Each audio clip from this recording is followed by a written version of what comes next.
Welcome to the Old Time Radio Westerns. I'm your host, Andrew Rhynes, and let's get into this episode. This episode is going to be Fort Laramie. Original air date's February 26, 1956. And in this episode, Captain Wentner's widow comes out west to retrieve her husband's body and nearly begins an Indian war. Title of this episode is Captain's Widow. Hope you enjoy, and again, thanks for listening.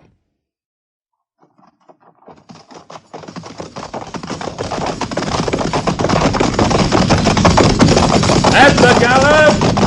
Oh!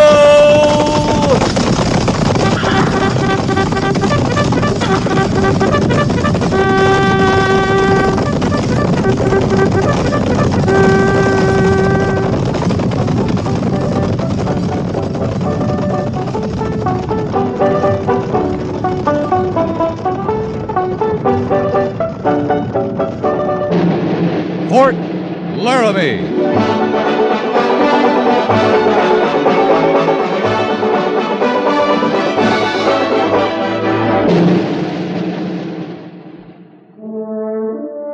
Fort Laramie, starring Raymond Burr as Captain Lee Quince. Specially transcribed tales of the dark and tragic ground of the wild frontier. The saga of fighting men who rode the rim of empire. And the dramatic story of Lee Quince, Captain of Cavalry.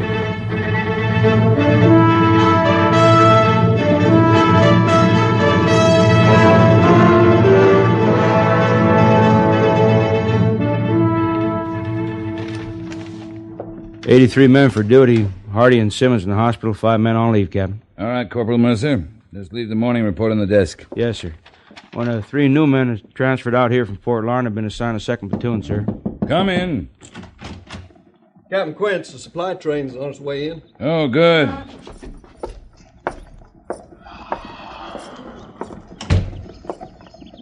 Lieutenant Siberts is sending the train on to the quartermaster's depot, but he said he'd be right here. All right, thanks, Jenkins.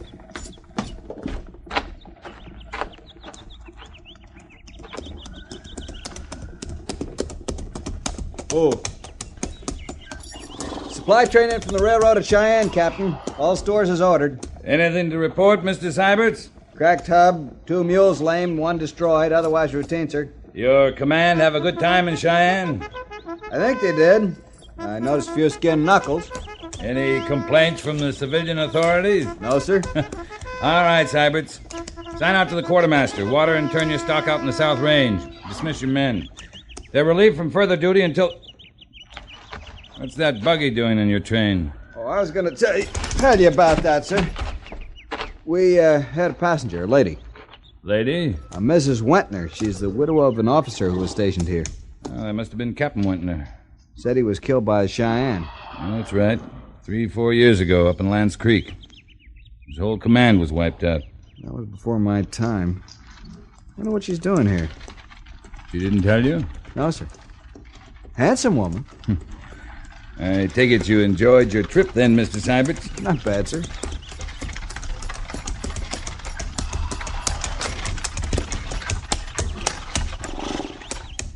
May I give you a hand, ma'am? Thank you. Ms. Wentner, I'm Captain Quince. Welcome to Fort Laramie. How do you do, Captain? Are you the post commandant? No, ma'am. That would be Major Daggett.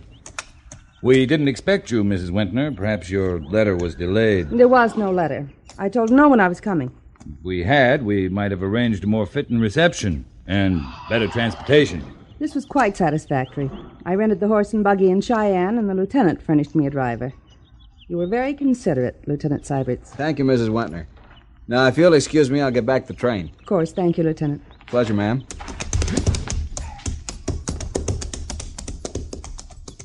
If you'll come with me, Mrs. Wentner, I'll take you in to meet Major Daggett. All right, Captain, thank you. Take care of the horse and buggy, Jenkins. Yes, sir.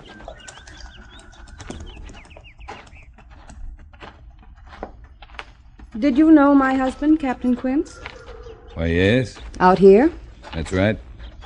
I don't remember him mentioning you in his letters, but it seems to me there was a Quince in his class at West Point. Oh, I wasn't at the point, Mrs. Wentner. I was commissioned in the field at Shenandoah. Up from the ranks. Oh, I see.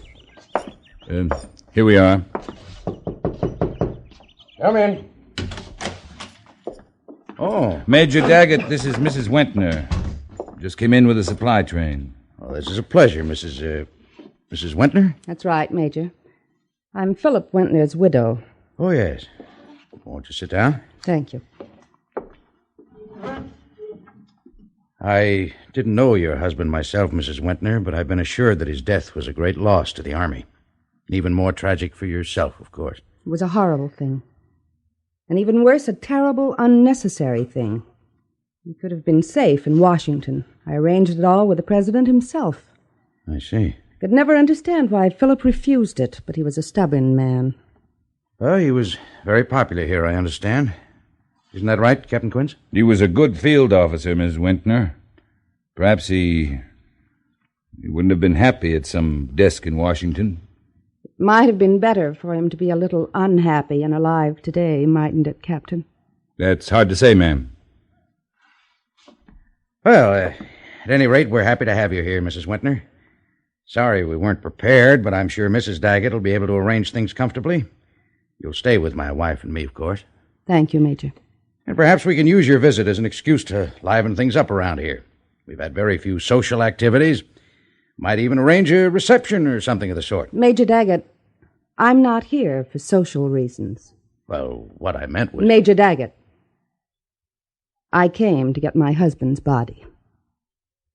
Mrs. Wentner, your husband's not buried here at the fort. I know that. But you see, I want him recovered and taken back east. I've arranged that he will be buried with full military honors in Arlington Cemetery. But his grave is 100 miles from here, up on Lance Creek, where he was killed. I've already come 2,000 miles. Another 100 doesn't matter. I don't think you understand. That's Indian territory. Cheyenne and Sioux hunting ground, treaty territory. Aside from the very real danger, my orders strictly forbid any white person to enter that region, including my own troopers. Perhaps this letter will clear your mind. You will see it signed by the Secretary of War himself. Yeah. Yes, I see. So, Major Daggett, I shall want to leave for Lance Creek as soon as possible. You expect me to send you there with a troop escort, of course? The letter says every assistance possible. It also says within the scope of my orders, and with due consideration for your safety. I'm not worried about my safety, Major Daggett. But I am. But in a case like this... There are no exceptions mentioned, Mrs. Wentner. What do I care about a treaty with those savages who murdered my husband? The treaty was made, ma'am, to prevent other men from dying the way your husband did. Captain Quince, I'm beginning to understand why these Indian troubles go on and on. I've wondered about that. Wondered why you didn't just wipe them out. I think you're afraid of them. It's not that easy. The Indians are people, too. They have rights. I'm not interested in their rights, Captain Quince. And I'm not interested in your orders, Major Daggett. Am I to understand that you refuse to allow me to go to Lance Creek? That's correct. I can't risk your life, nor the lives of my men. And I won't risk a general Indian war. Very well. Captain Quince, would you be good enough to show me to my quarters? Of course, ma'am.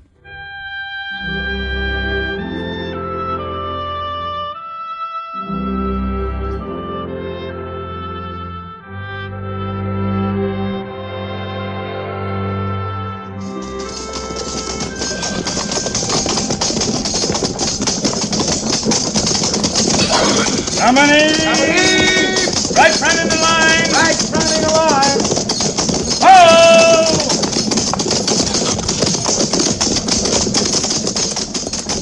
Company! Ho!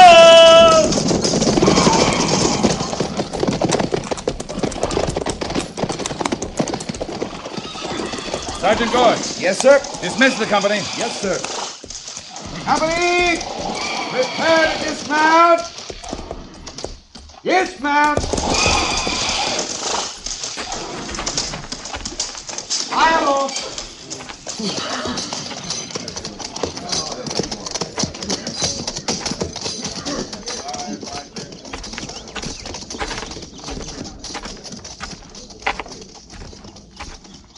Well, Captain Quince, it's all very impressive. The parade ground, The drilling? Yes, it is, Miss Wentner. Until you remember that in spite of all the military show, you're still afraid to face the Indians.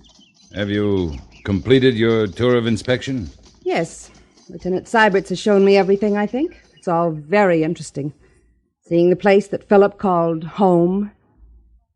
There's one thing I'd like explained, however. What's that, ma'am? What could possibly have held him here? What holds you, Captain Quince? I'm afraid I can't explain it to you, Mrs. Wentner. I'm sure you couldn't. May I escort you to your quarters? Thank you. I've noticed several men dressed in buckskins lounging about the store. The sutlers, you call it. Who are they? Civilian scouts. Charlie Reynolds, Will Granby, Pete Hazen. It was one of them, wasn't it, who found my husband up on Lance Creek? Yes, ma'am. Pete Hazen. He led the burial detail back. I must talk to him sometime. He's under the major's orders, too, ma'am. I meant, Captain Quince, he might be able to tell me things about my husband. Things a wife would like to know. Of course, ma'am. You don't like me, do you, Captain? I don't know you well enough to like or dislike you, Mrs. Wentner. But it seems plain to me that you intend to disregard every consideration to get to Lance Creek. If you'll excuse me.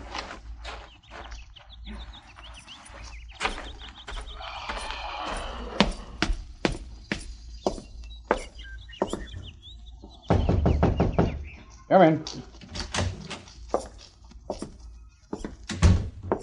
Captain Quince reporting, sir.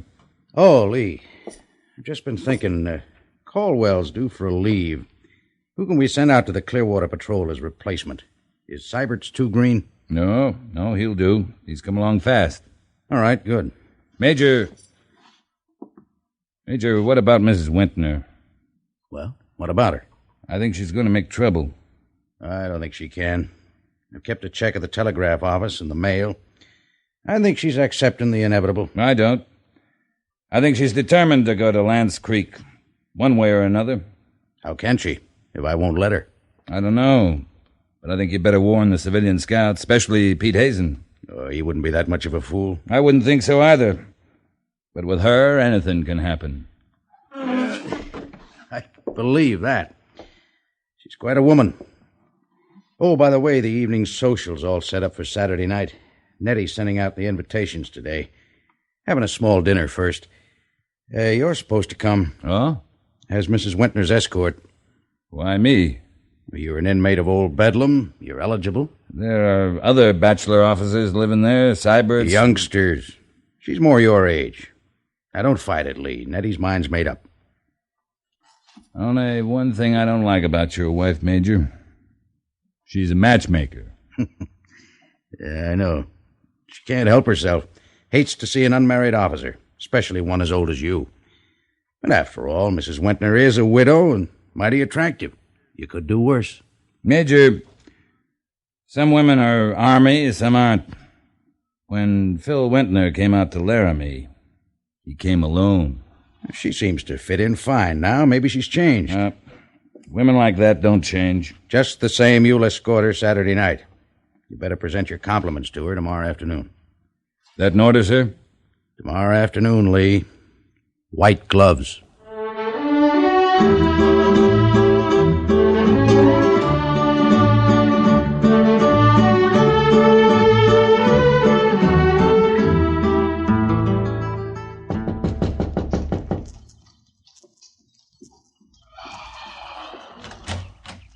Oh, Captain Quince. Afternoon, Mrs. Daggett. I'd like to present my compliments to Mrs. Wentner.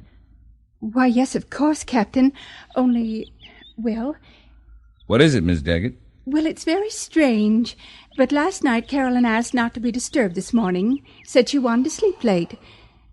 But when she didn't come out, even for luncheon, I got worried. So a few minutes ago, I knocked and looked in her room. She's not there, Captain. She didn't sleep in her bed last night. Captain, where are you going? To the settlers, Miss Daggett. You better tell the Major.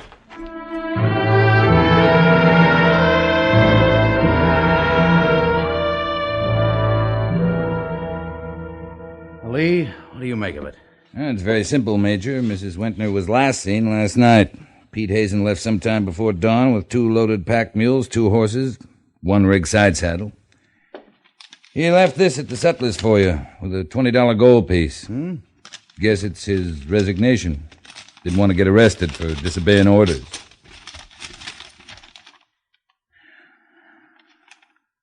Yeah, you're right. They're on their way to Lance Creek. They got at least 11 hours start. They've got to be stopped. Yeah, if they're still alive. How long will it take you to get B Company ready? Too long. Besides, a full company up there will mean war.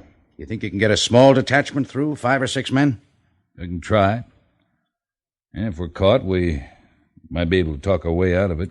They can't be moving very fast. I'd say I could catch them about halfway. All right, Lee. Take the men you want and an extra amount for each. Rations for 4 days and 200 rounds of ammunition. 50 rounds will be enough, Major. We have to fight at all. It won't matter how much ammunition we have.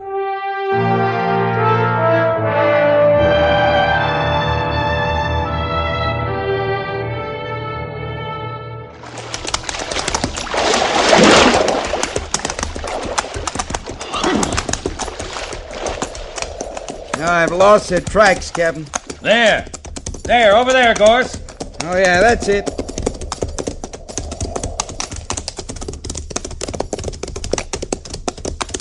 I'd never believed it, Captain. 2 days from the fort almost to Lance Creek, and they're still ahead of us. I underestimated that woman. She's tougher than I thought. She sure must be.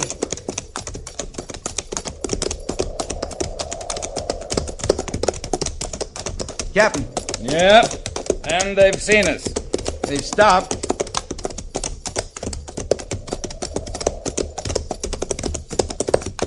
Ho! Miss Wentner? How do you do, Captain? She gave me an awful lot of money, Captain, more than I'd ever seen in one piece. Yeah, that's what I figured. You're not going to stop me now, Captain. Mr. Hazen says the graves are just over that ridge there. Miss Wentner, we're going to turn around right here and head back to the fort as fast as we can make it. Do you have any idea of the danger? Captain, up there on the hill. Yeah, I see. Riding circle, signaling. Why, that's an Indian. It is, Miss Wentner. Oh. Captain, what are you going to do? Might as well go on up to Lance Creek. Do what the lady came to do.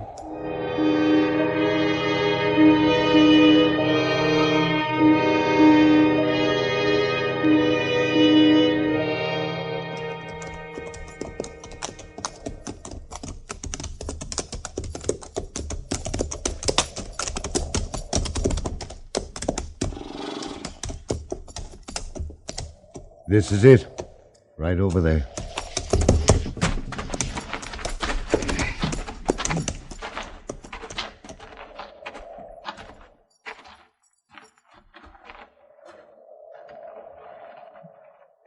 This one. Just this? That's it. You're sure? His insignia will be inside the rock. It's so quiet here. So peaceful. Right now it is. Get a spade, Jenkins. Yes, sir. Miss Wentner, you sure you want to go through with this? What do you mean, Captain?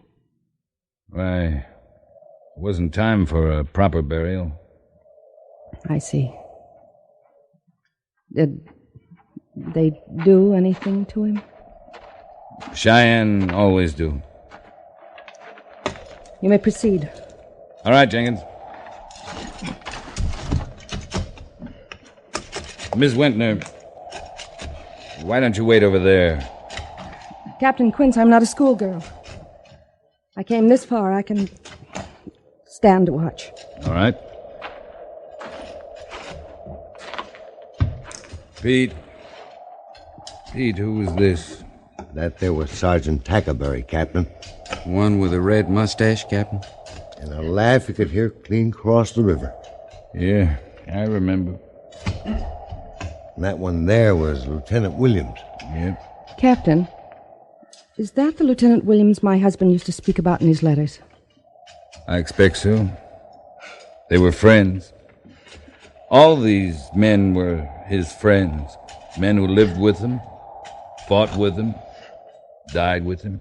He wasn't alone, Miss Wentner. They're all buried here where they fell. I see.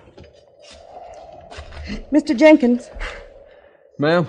Stop digging for a moment. Captain, you don't want me to do this. Why? I don't think your husband would care about being buried in Arlington Cemetery. Why? Tell me, Captain Quince. You knew him?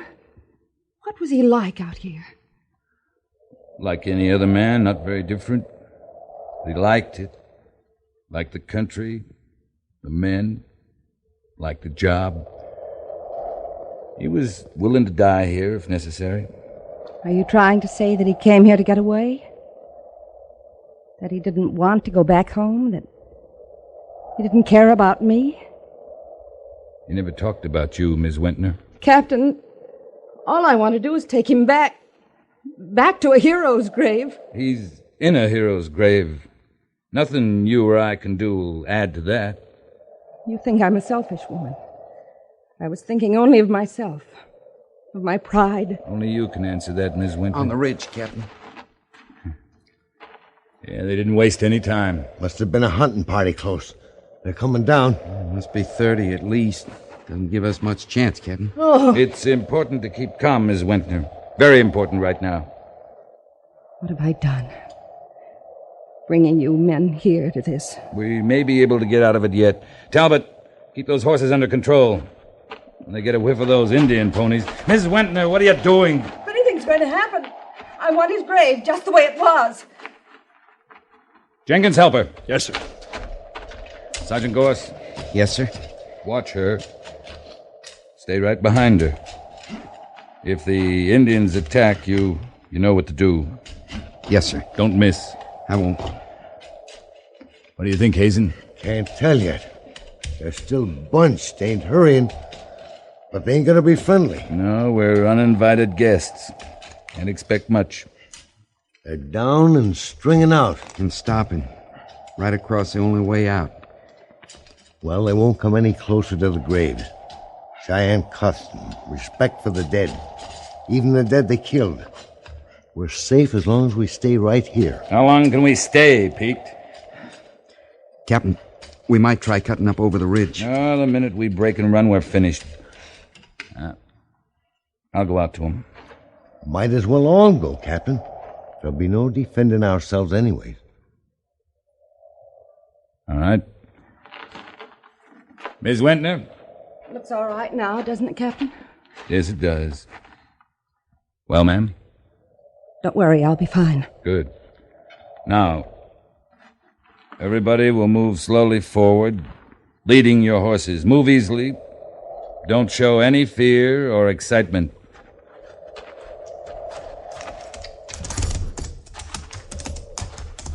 It's Little Bear, Captain. At least he can talk some.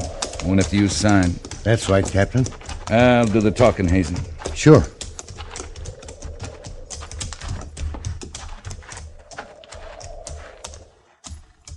Greetings to Little Bear. White soldier, give promise. Stay off Cheyenne hunting ground. Why you come? We come in peace, not war. We don't want trouble with the Cheyenne. They don't want trouble with us. Treaties say you stay out. I know I made them come. The white lady came to find the grave of her husband. A warrior killed in battle here. She wants to take his body back to his home, to Washington. What warrior? The little captain. The captain with the yellow hair. Yeah. That one great warrior. Captain, these are the Indians. That's right, ma'am. Little Bear, the Cheyenne had great warriors killed here, too. But the Cheyenne could take their dead away to their proper burial place. Will Little Bear allow us to take this warrior with us and leave the hunting ground in peace? Better leave spirit of dead in peace. In Washington, there is a place to bury great warriors with much honor. She will take him there. Better leave dead buried. All right, Captain. We'll leave him. He's right. I know that now.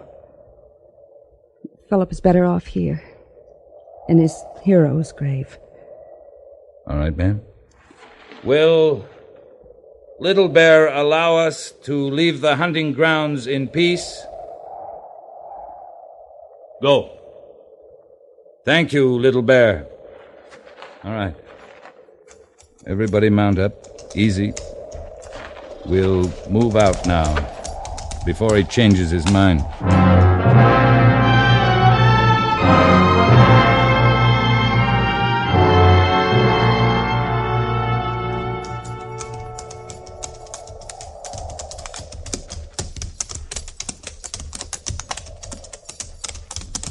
Sergeant Goerss, how does it look behind? They're turning away. I figure it's all right. We'll keep the horses at walk just the same for a while. Yes, sir. Captain. Thank you. What for, Mrs. Wentner? It was probably your presence that saved us and what you said. No, I mean, for teaching me a lesson. Not me, Miss Wentner. Let's say this country out here. It can teach you a lot of lessons. Maybe I was wrong about something, too. What? Oh, just something I said about people not changing. Just something I said. You know, we keep moving. We might be able to make the Daggett social Saturday night.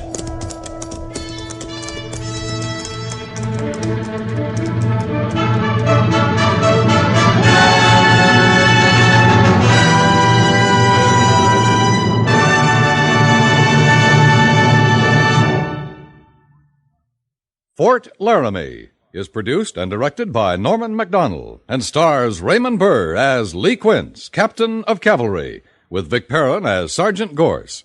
The script was specially written for Fort Laramie by John Dunkel, with sound patterns by Bill James and Ray Kemper. Musical supervision by Amerigo Marino.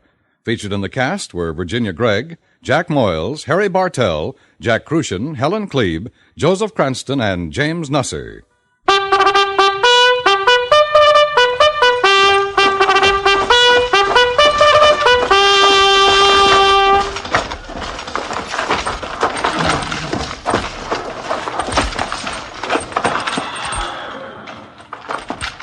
Company, tension!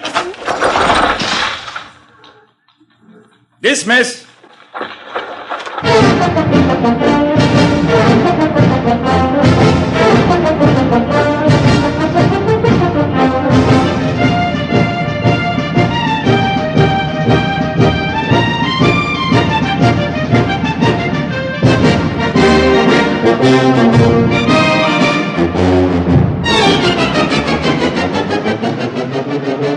Next week, another transcribed story of the Northwest frontier and the troopers who fought under Lee Quince, Captain of Cavalry.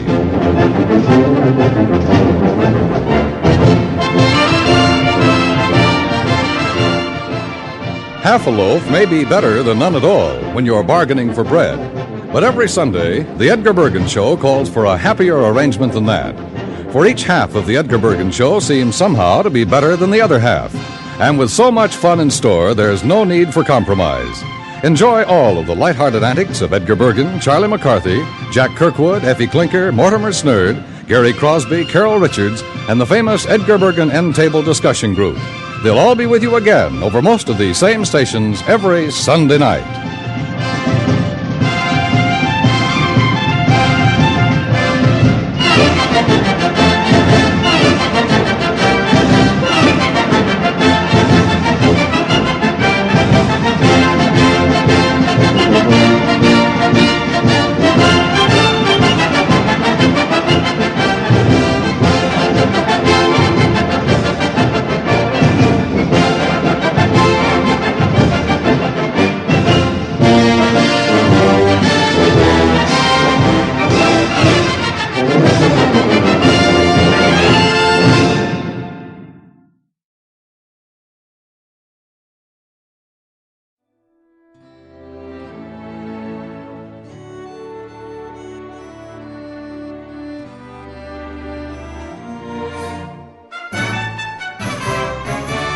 This has been a presentation of OTRWesterns.com, and we hope you enjoyed. Please take some time to like and rate our shows in your favorite podcast application. Follow us on Facebook by going to OTRWesterns.com/Facebook. Join in the conversation by going to OTRWesterns.com/Discord. And don't forget to send us an email, podcast@OTRWesterns.com. This episode is copyright under the attribution, non-commercial, share alike copyright. For more information, go to OTRWesterns.com/copyright. Have a great day, and again, thanks for listening.